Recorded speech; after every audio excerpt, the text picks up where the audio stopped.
যে চ্যালেঞ্জগুলো আপনারা বিভিন্ন প্রেজেন্টেশনে তুলে ধরলেন, মাননীয় প্রধানমন্ত্রী ইতিমধ্যেই এগুলো সম্পর্কে অবগত আছেন। আমাদের মাননীয় প্রধানমন্ত্রী ইতিমধ্যেই ঘোষণা করেছেন সুস্বাস্থ্যের বাংলাদেশের একটি কর্মসূচি এবং পরিকল্পনা। যে বিশাল কর্মযজ্ঞ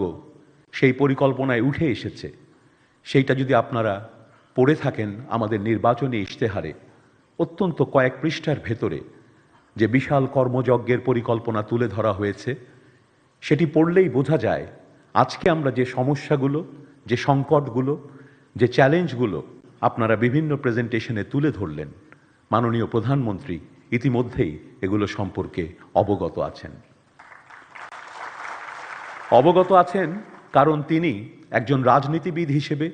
বিগত 17 বছরে দেশকে গণতন্ত্রের মুক্তির জন্য যে লড়াই, সে লড়াই যেমন করেছেন, একজন অত্যন্ত ধৈর্যশীল নেতা হিসেবে ঘন্টার পর ঘন্টা এদেশের স্বাস্থ্য ব্যবস্থাকে নিয়ে যারা কাজ করেছেন, যারা কাজ করছেন এবং আগামী দিনে সুস্বাস্থ্যের বাংলাদেশ গড়ে তোলার জন্যে যে জ্ঞানগুলোকে সন্নিবেশিত করেছেন, তাদের সঙ্গে আলোচনা করেই সেই ইশতেহার গড়ে উঠেছে।